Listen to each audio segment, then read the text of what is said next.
Mr. Danielson will be filming us today. So thank you for being here, Bruce. The Doctor of Discernment is on the air. I don't know where I would get the truth if it weren't for you. That is outrageous. Outrageous. Dispensing a daily dose of common sense, no prescription required. Doesn't it give you kind of a shudder of electricity through you to be in the same room with me? Don't try to be funny, will you, meathead? This is the Greg Belfrage Show. 8 minutes past 8. Cloudy skies, 50. Good morning and welcome to the Greg Belfrage Show. Great to have you along. Once a month, the mayor of Sioux Falls is here. He comes in. We have a regular scheduled monthly visit. The mayor comes in and visit about whatever is going on in the city, give you an opportunity to visit, also to talk with the mayor.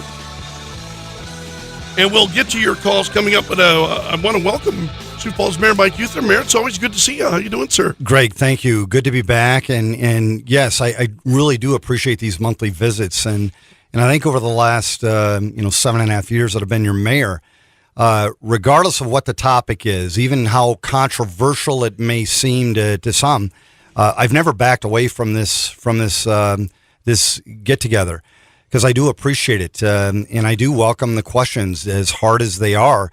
Because what I found is that number one, I definitely learn from the listeners of KELO, but also it's helped me, or it's allowed me an opportunity to really clarify what's really going on.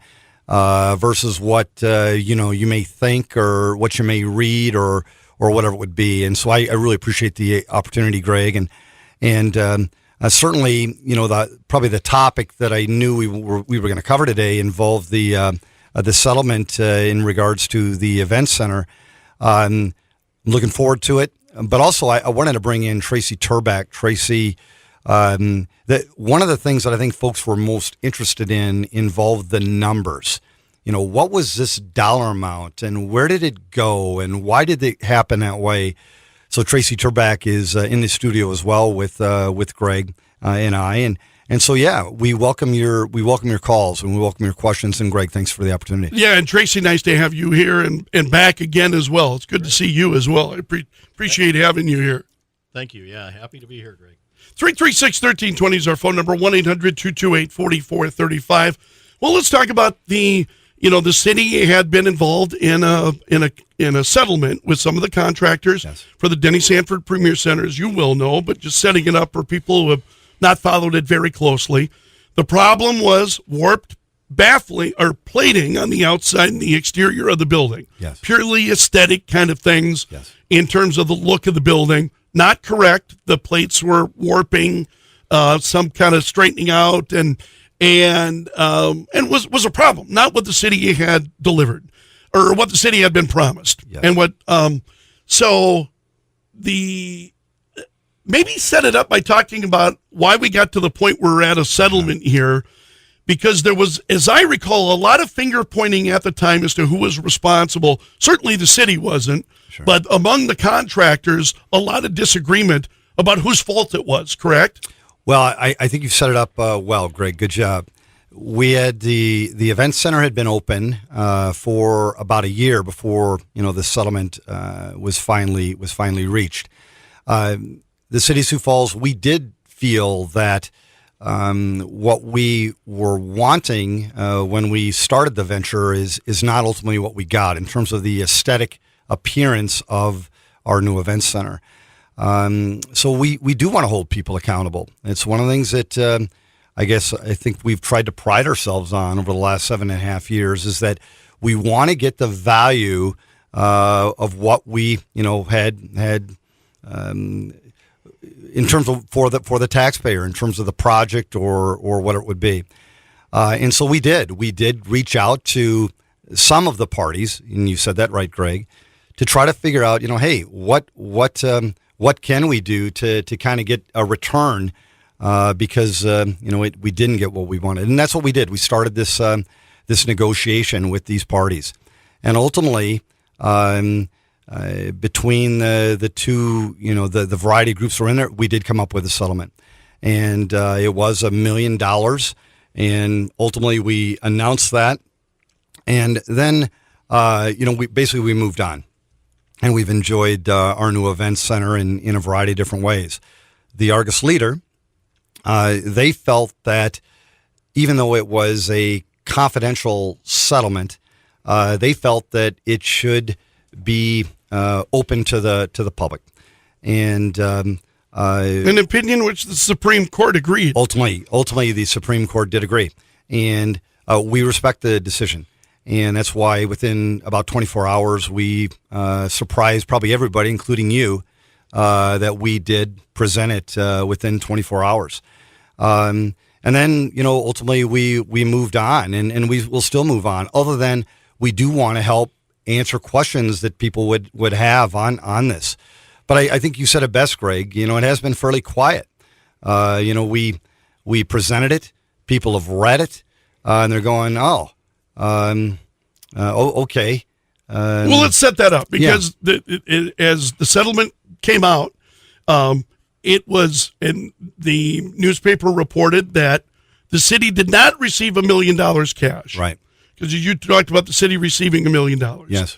That it wasn't $1 million cash payment to the city. Yeah. That in fact it was a combination of contractors paying some amount to the city paying some amount to contractors in exchange for like the release of liens. Am I understanding that correctly? Which benefited the city, as well as then. Wasn't there also a fund that was scaled back then? That contingency fund was scaled back as a result, as part of the settlement. Well, one thing I definitely want to probably clarify, Greg, and again, first of all, when you read the settlement, it probably is a bit convoluted if you first read it. But one thing I want to make clear: the city didn't pay out in terms of the aesthetics or the metal panels. That was a payout for really another topic involving one of the contractors. And then again, it came down to we wanted to hold that party responsible before we were going to make a payout. Again, trying to protect the taxpayer. And ultimately, that was one of the things that we did, is that as part of the settlement, we would then make the payment if and when that settlement was reached, and that's what we did. Well, explain that so that I understand why the payment and what was going on there. What was part of that? Sure. And I don't know, Tracy, you want to give it a shot? Yeah, probably. Any of the payments that the city made really resulted from previous contracts for work that the city had entered into, and that work had been completed. The city had been withholding payment until this dispute had been resolved. Right. Once the dispute was resolved by virtue of this settlement agreement, then the city paid out the money that was owed to these contracting parties. So it really wasn't an element of the settlement so much as it was just paying the due that the contractors had coming from work that they had done. Right, because and I remember this. Good. Tell me if I'm remembering this correctly, because as contractors were balking at the idea of either fixing the panels or settling with the city stopped payment on a number of these things in order to try to get everybody to the table. Is that correct? Right, and that's very, very typical in the case where there is a dispute on a construction project. That's one of the important levers that the city has to protect the taxpayers, is to withhold payment. If we pay them in full for the work that they've done, even if we're not happy with it or somehow dispute it, we've lost our leverage. And so you're absolutely right. That was money that was withheld for work that had been done and completed. So once the dispute was resolved, then we were free to issue those payments. And Greg, I don't want to minimize, but I kind of want to bring it back to just something that we could all understand. Let's say you're building a house, for example. I always tell folks, don't ever make that final payment to the contractor until all the things on the checklist are completed. Because I think that's a lesson learned for people. And that same thing kind of applied here, is that You don't close until you get what you want. Exactly. You don't close until you get what you want, because once you do make that final payment, the odds on you ever getting those other things on the checklist done are not very good, or at a minimum, it takes forever to get them done. And so, that was one of the good things about this settlement, is that we did bring all the parties together, and we worked to find at least some common ground or some compromise, so that ultimately we could move forward. and then do some other things for the city, and then those parties can go do other things too in terms of work that they have. But it's not easy. And Greg and KELO listeners, one of the things that I'm really kind of I'm struggling with here is that you do have another choice when you're in these situations, and that is, you just sue each other. You hire the most high paid attorneys that you can. You rack up a bunch of billable hours. Then it takes a bunch of time. You certainly don't come out in a way where you want to shake hands and do business with those parties again. And ultimately, you spend a lot more money in the process. And then the return that ultimately you get is dramatically lower. And so that's one of the things that I'm really struggling with is, I've heard at least one person say, well, this really protects the taxpayers, this decision. And I honestly think that the taxpayers are ultimately not going to come out in favor of, ultimately benefit from this, not only in Sioux Falls, but across the state. Because I think it's going to be a lot more expensive because now these will be lawsuits now. These will go into court. And then, here's the irony, Greg. What's going to happen? Here's the irony. It's going to go to it'll go to a court. It'll go into a lawsuit. And then you know what the judge is going to do? He's going to say, or she's going to say, I need you to go into that back room and settle it. Right. That's what's going to happen. Let me ask you about keeping this whole thing secret. Sure. Well, how come? Well, it wasn't secret. It was one of the agreements that was made in the settlement is that it was confidential. And again, let me rephrase the question. Why weren't the terms made public? Because of the settlement. If you read, and you, Greg, I know you've read it, in the settlement agreement, it says that this will remain confidential amongst the parties and amongst all people. And that was one of the agreements that was made by the parties is that it would be confidential. Yeah, but as a taxpayer, I struggle to wonder whose interests are we protecting by keeping it secret or keeping it confidential? You see what I'm getting at? What was the city's compelling interest in keeping it confidential? To come to a negotiated settlement. Because this is something the contractors wanted. Am I assuming that, or was it just? Was there an attempt before? When we talk about private parties, it's one thing. When we talk about government being involved in these things, it's a little bit different. And I guess my own expectation would be is that if I'm going to sit down with contractors, I'm going to try to have a public settlement first. And if that's in the way, then maybe if we have to talk about a confidential agreement at some point, just in order to get it done, I'd be willing to do that. Well, that's what we certainly did. Wouldn't be the first thing I put on the table. That's exactly what we did. All right. That's exactly that's what I'm asking. Greg, it was a year later. Right. That's exactly what we did. What you just wanted to happen is exactly what happened. Right. We started this. We started this before the Events Center opened. We did, and at some point in time, Greg, it was a year later. We attempted a variety of different means to resolve this amicably for not only the parties that were involved, but also the citizens of Sioux Falls. Right. And that's why it was almost a full year later, if not longer, where ultimately, Greg, just like you said, and I'm glad you said that. No, this is why I'm asking. You bet.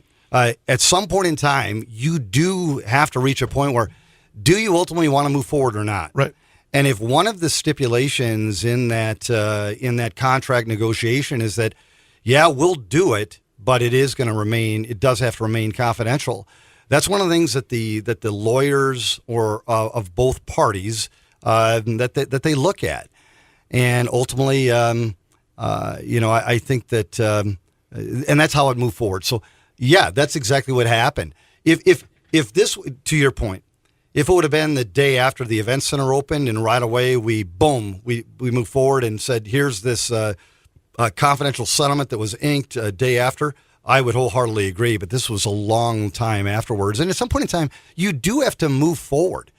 It could be a dispute you have in your small business. It could be a divorce that you've got with someone, that you've been with for 25 years. It could be a church disagreement that happens all the time. But at some point in time, you do move forward so that you can go do good things on behalf of your business, on behalf of your family, on behalf of your church, or on behalf of the city. Let me, one of the other things that I know is getting media is also under the in the reporting was that the city council wasn't informed of some of these things, that even the contractors' information that would go to the council, the contractors the parties here had an opportunity to review that prior to it going to the council. Yeah. How do you explain that to me? Well, first of all, it was disappointing the way that it was written. There's nothing in the agreement that says we can't do that. That the parties in the negotiation targeted the city council specifically in terms of, hey, whatever you do, don't tell him or her that. That's just not true. It's inaccurate and it was misleading. To be fair to everybody, it's everybody. It was confidential to everybody. Whether you're the president of the United States, whether you're the senator of South Dakota, whether you're a city councilor of Sioux Falls, or whether you're Greg Belfrage on this great show. That's the way that it was. Again, I don't know how the counselors were questioned, but certainly I was certainly disappointed in terms of some of the comments that were relayed.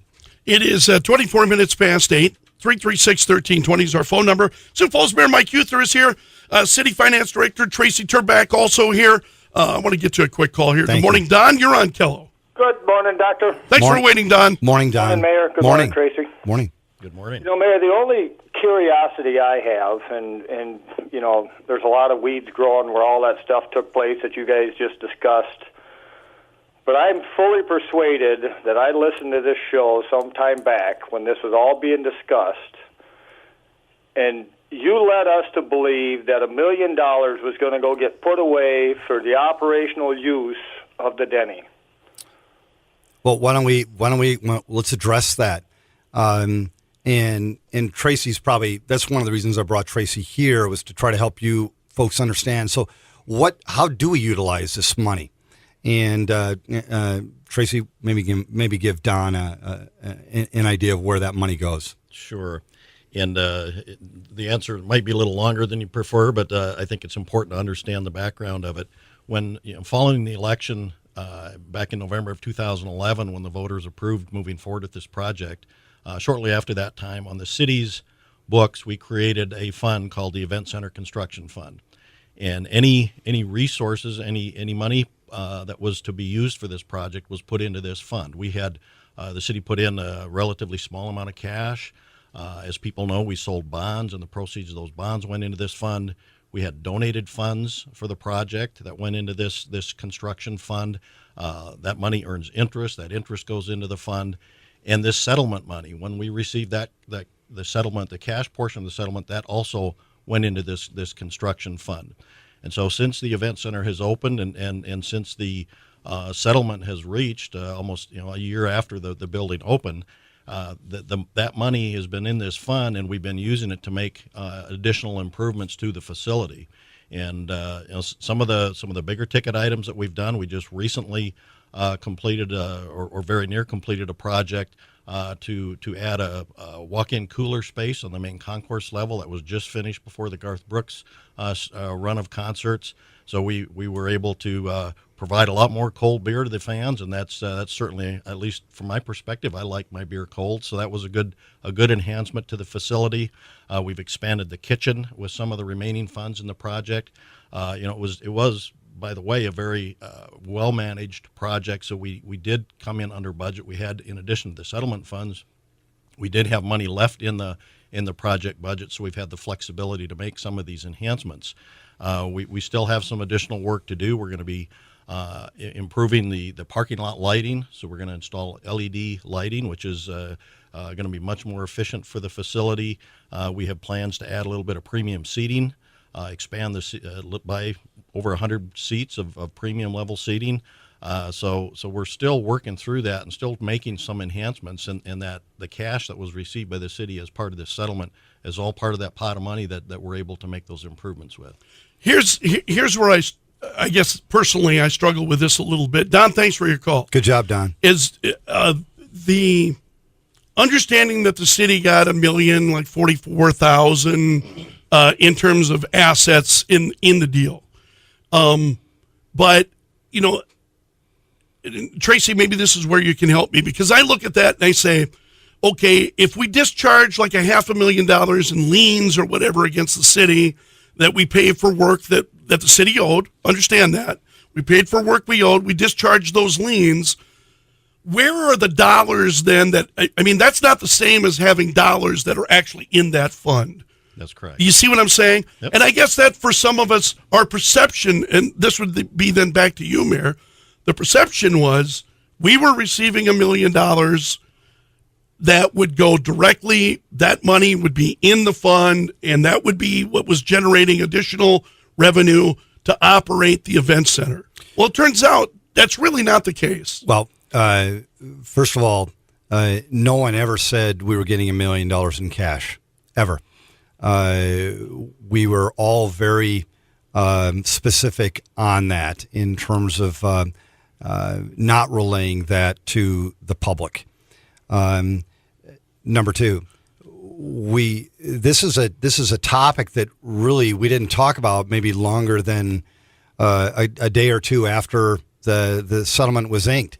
So Don, again, I know you're a very important listener to the show, but I would love to find out when it was that Tracy or Mark or Dave Fifley or Mayor Huether or whatever ever relayed to you, Don, or anybody else that there was going to be towards this or towards that.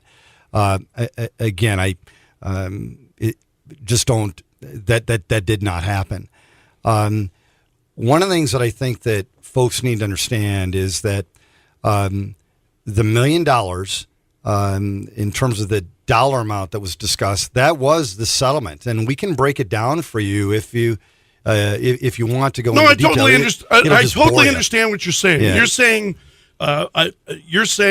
$1 million to the city is $1 million to the city, regardless of how they receive it. I totally understand that. Thank you. The point that I'm trying to make is that if I'm under the perception, though, that the city got $1 million cash that went into that fund, and I'm not the only one who shared that perception, Greg Jamieson certainly, among others, said that was their perception. That's and again, clearly, if we had known, the city is receiving $1 million in assets. I was clearly under the illusion that money was the settlement amount, and all that was going to go into the fund. And it turns out that's not really the case. Can I address that a little bit? Thank you, Tracy. I think the issue of the liens and the liens that were released and the payments that were made, it might be part of the confusion on that, because that was entirely separate from the $1 million. That's got nothing to do with the $1 million, Greg. None of the $1 million. It's got nothing to do with it, Don. Nothing to do with that. So thank you. Go, Tracy. So how much money then, in terms of cash, how much did the city actually receive? Either paid out or didn't have to pay out. I'll walk you through that. Thank you. Here we go. And I'll use round numbers, but the amount of cash that the city received was about $440,000. The other $560,000 was made up of a small, relatively small bill, about $40,000 that was owed to the city's architects on the project, and they essentially forgave that bill. So that's cash that we didn't have to disperse out of that construction fund. The balance of that, over $500,000, was the release of contingency dollars. So if the city, and essentially that's money, again, that the city doesn't have to pay out because our contract amount with the contractor is reduced by that $515,000.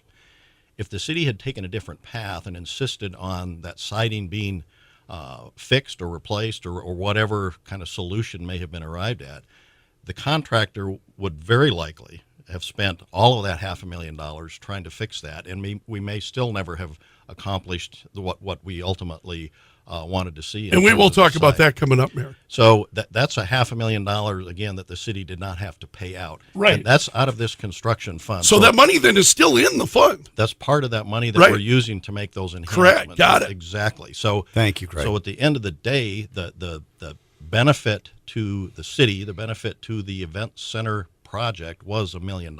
And the benefit to the taxpayer was $1 million. Folks, and again, I hate if you're ever involved in some lawsuit. And I'm hoping I won't be. Well, and Greg, I wholeheartedly After agree. today, I may be. But let's just say it's a divorce. Okay, my mom and dad were divorced. They had nothing though, so I don't know if this is even relevant. But in any case, it's a divorce, and the man and the wife they want to split ways, but ultimately, they've got some assets amongst them. They've got some cash in a money market account. They've got some credit card bills. They've got TV, cars, house, whatever. Well, ultimately, the two parties get together, and then they try to evaluate, okay, what's everything worth that they all own?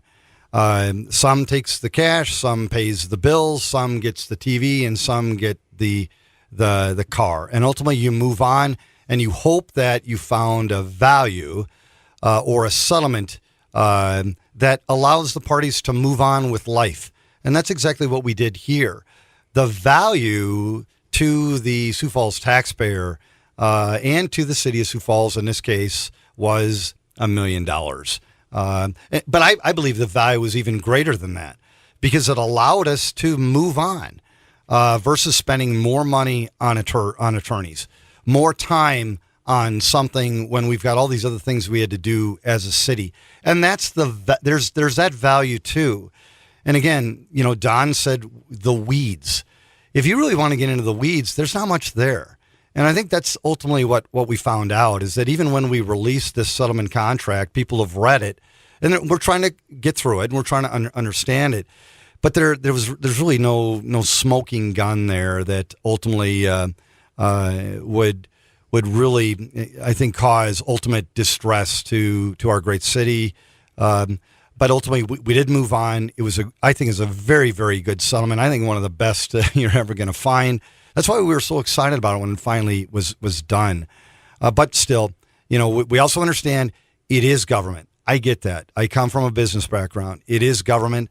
But once the Supreme Court ultimately overturned the other decision that was made, we moved on. And that's what you do too. You learn that in business, and now I'm learning that in government. That's why we released it the very next day. All right, Sioux Falls Mayor Mike Huether is here. City Finance Director Tracy Turbak. Forgive me, I have my hands full. We are running way long. We're going to get to a news update. Nick Hill standing by in the KELO.com News Center. It's 8:36, cloudy and 50. Rush Limbaugh. It's 8:42, cloudy skies, 50. Welcome to the Greg Belfrage Show. Sioux Falls Mayor Mike Huether is here. City Finance Director Tracy Turbak is also in our studios this morning. Tracy, you touched on something a little bit ago, and I want to follow up with you, Mayor, and that is in regard to, the city in this issue. You're involved with contractors. You're concerned about the aesthetics of the building. We had some panels that were warping. Yeah. As you mentioned to me off the air, there's some problems with the roof. In retrospect, I don't want to ask a question that way. I've had people ask, why didn't we just repair the building? Because I know that was one of the things that, certainly that was one of your options. Actually have the contractors come back in, make the building the way we want it, and then move forward. Why did you decide to go with the settlement versus having them repair the building? Well, first of all, the structure is structurally incredibly sound.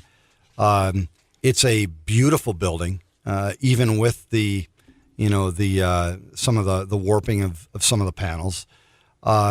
It's serving the purpose for our city incredibly well. We're the 88th busiest event center in the world, and we were open. It was a full year later, and so.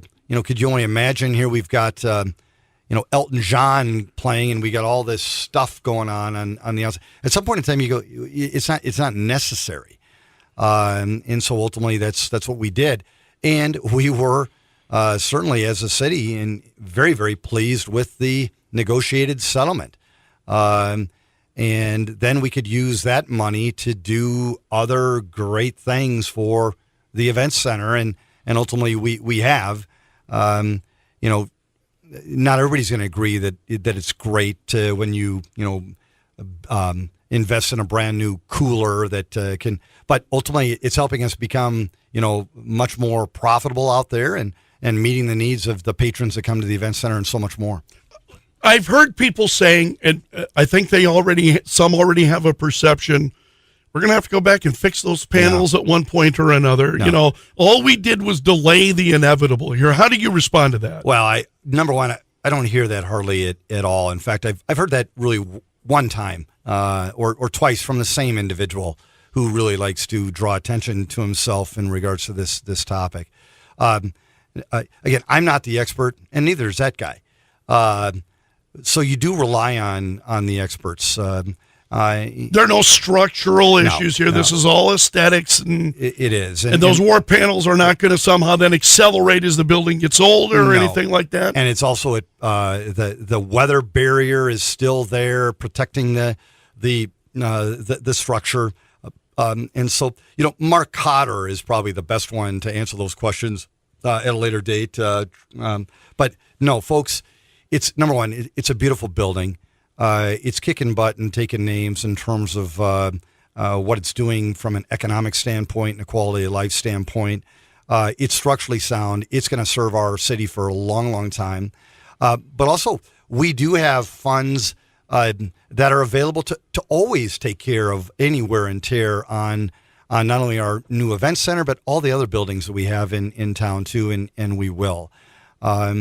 So again, probably one of the most frustrating things for me as your mayor is that there's just so many great things involving our event center.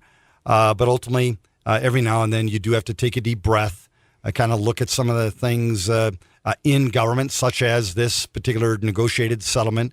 People are going to ask questions. Most of them, like Greg Belfrage, they're done in good. They're done in the spirit of good things. Being open, learning. So that you can move on. But in some cases, there are folks out there who just want to look at anything or try to create something that's negative. When ultimately there's so many good things that are going on. That is one thing that I've learned in government is that there's always going to be people who truly are going to look for the negative in all the good things that are going on. In this case, folks, this is a really good settlement. We're going to try to educate you as best we can in terms of, how it was negotiated and why it is a good settlement. And then you'll have to make up your own mind whether you think it was or not. Tracy, I'm going to come back to you. As we talk about this, a lot of this, it gets your you're a guy like me who start getting into contracts and all of this stuff, and your head starts pounding, and it's, maybe a little bit difficult to understand. From your point of view as a city finance director, what is it, as you're talking to people, what is it that you would want them to understand most about this settlement and what it means to the city? How would you put it to folks? Well, I think the first thing I'd like people to understand, from my perspective, this was an incredibly fair deal for the taxpayers. There's nothing for the city or the taxpayers to hang their head over on this settlement agreement.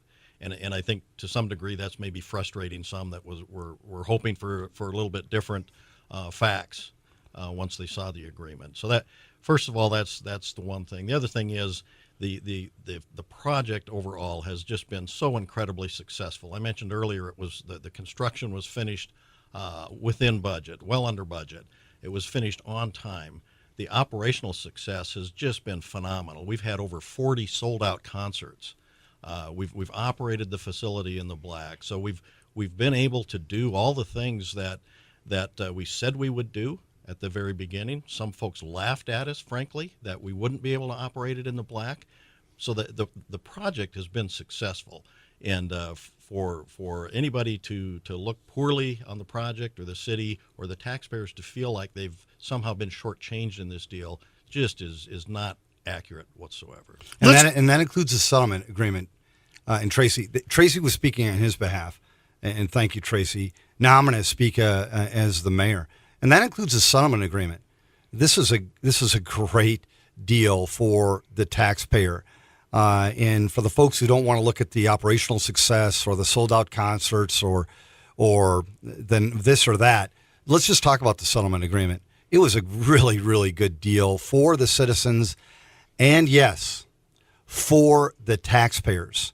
And that's what's so frustrating is that there are some who were hoping that once they received that settlement agreement, that there was going to be this aha moment. Oh, we got him.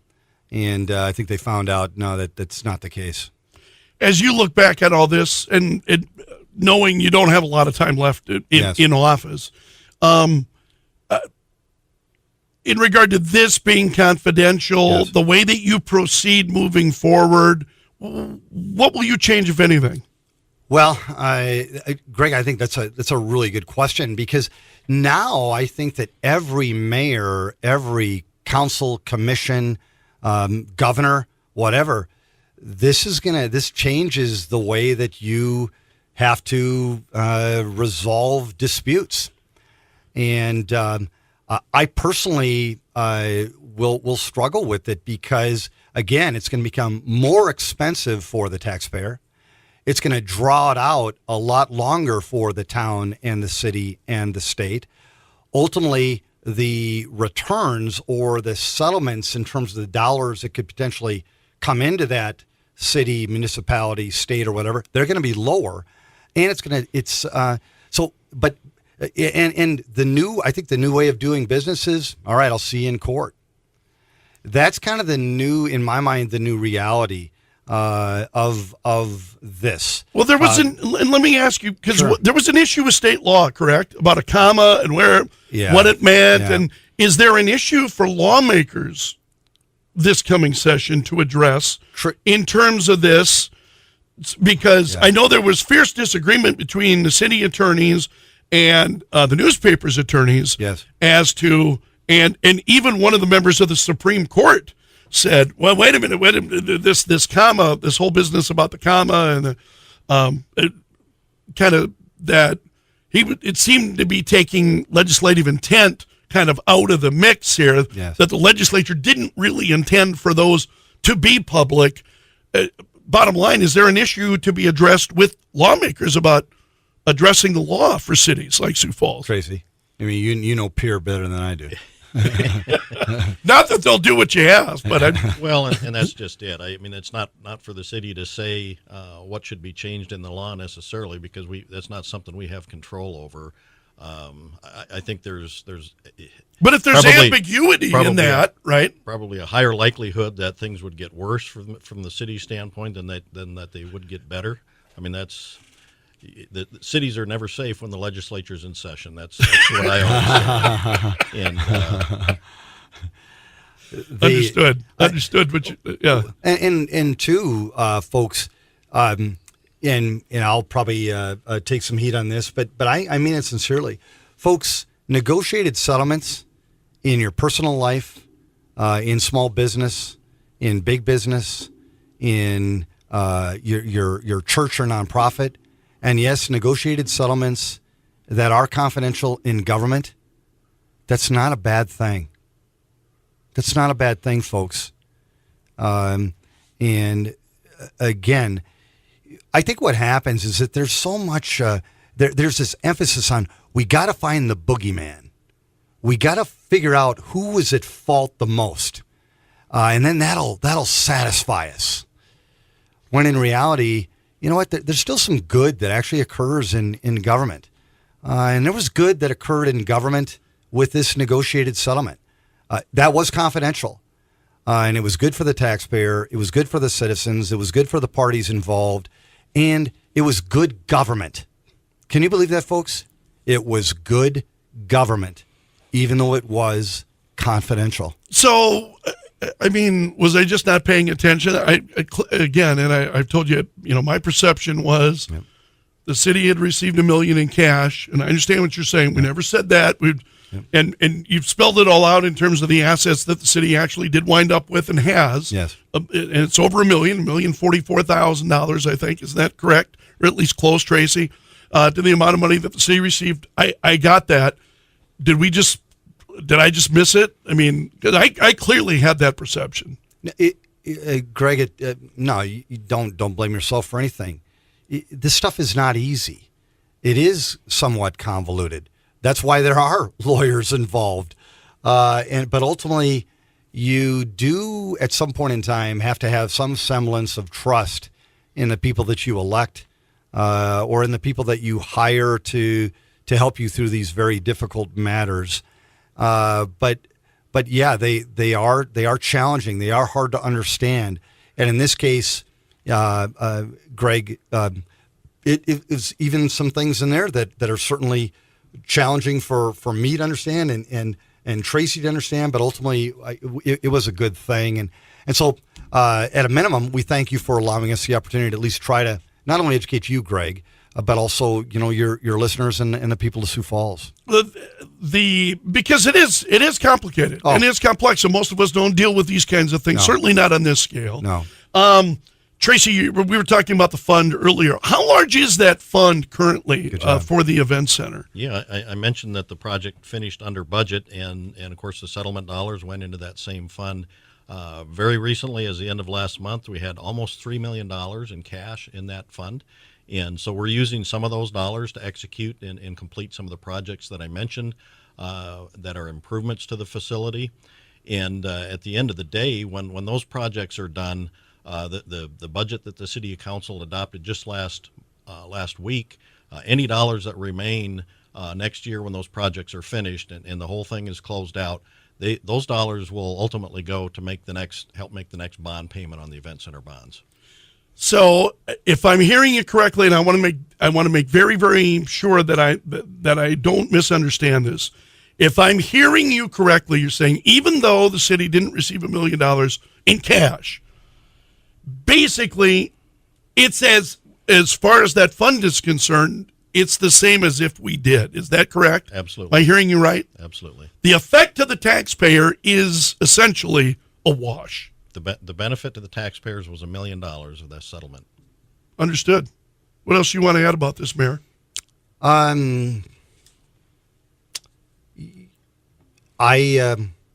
actually quite pleased with the way that most folks have dealt with this. What are you hearing from people on the street? Nothing.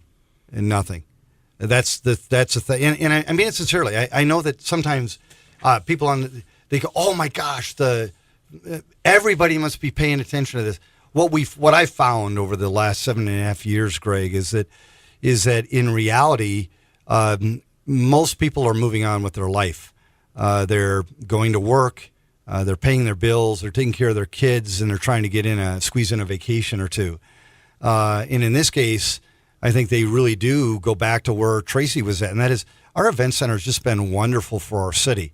And ultimately, I think that the entity that challenged the circuit court ruling, ultimately, I think they did prevail in terms of the Supreme Court, and we respect that, and we're going to move on, and we will adjust accordingly, and that's exactly what the citizens and that's exactly what the taxpayers want us to do, and that's what we're going to do. Where I think that there were some out there, now they'll take it to the United States Supreme Court, or they'll appeal it, or come on, life's too short. You move on, you do good things, you leave things better than the way that you found them, and you focus on the positive.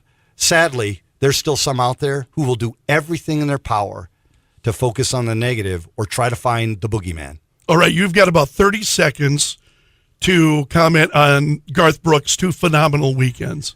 Well, Tracy, you go do it. Because I'll get too emotional. You do it, Tracy. I think you're the finest. By the way, and I don't care how you look in Western wear. I'm Thank you. You look a lot better than. Thank you. You look a lot better than I do. But Thank yeah, you. no, Tracy, no. Were you wearing a cowboy hat, Tracy? I don't look good in a cowboy hat.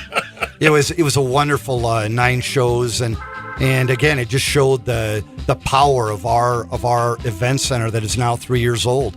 And I think there's a good chance that we're going to be busier than the 88th busiest event center in the world. I think we're going to break. I hope we break 80. Wouldn't that be cool? But we did at Sioux Falls. No one gave us a chance in heck that this would ever happen. And I'm very impressed at how smoothly things ran. Thank you. I mean, that's a testament to folks out at the Denny, the city. It just, things went really well. There was plenty of free parking, too. We're out of time. Thank you so much. I appreciate it. I have got to run, my friends. So long until tomorrow, and may God bless. Y'all come back now. Cheers. Security, escort this gentleman out, please. Come on, Soda Pop, let's go.